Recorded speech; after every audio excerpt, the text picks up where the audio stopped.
মেয়ের কারণে 4টা পুরুষ ভালো হয়ে যায়। আলহামদুলিল্লাহ বলবেন না?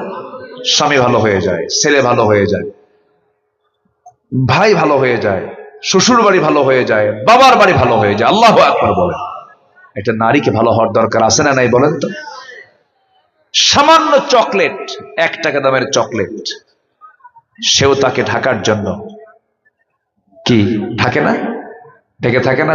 যদি চকলেট না ঢাকে সেটা কেউ খাবে? খাবে না। সামান্য 1 টাকার চকলেটটাকেও পর্দায় থাকতে হয়। আপনি নারী, আপনার দামটা কত?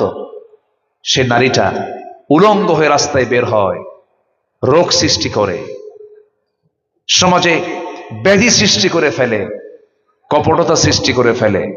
অতএব আমার আপনার বাড়িতে যে মা বোনগুলো আছে, আমরা কি তাদেরকে ঢেকে রাখবো না ইনশাআল্লাহ?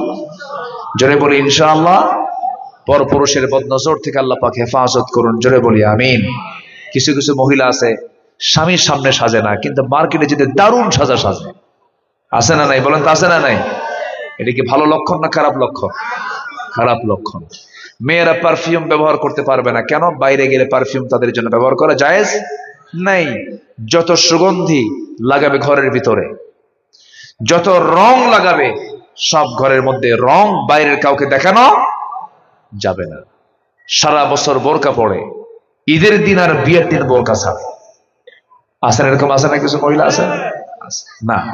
আল্লাহ তুমি এলাকার মা ওদেরকে যথাযথভাবে পর্দা অবলম্বন করার তৌফিক তুমি আল্লাহ দিয়ে দাও। 14 জন পুরুষ ছাড়া পৃথিবীর সকল পুরুষের সঙ্গে পর্দা করার তৌফিক দাও। 14 জন পুরুষের সামনে কোনো পর্দা নাই। যেরকম ছেলে পর্দার দরকার আছে নাই, এর মানে কি গায়ে কাপড় চোপড় পরার দরকার নাই?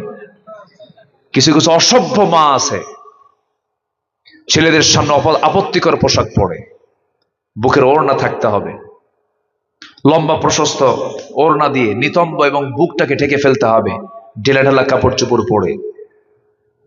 এগুলো মিনিমাম এই সৌজন্যতা, এই কি বলে এটাকে বলে হচ্ছে অর্থাৎ ভদ্রতা এবং উচ্ছৃঙ্খলপনার কোন পোশাক একজন নারী পরতে পারবে না। অর্ধলগ্ন কোনো পোশাক পরা যাবে না। এমনকি ছেলের সামনেও ওই জাতীয় পোশাক পরা হালাল না হারাম?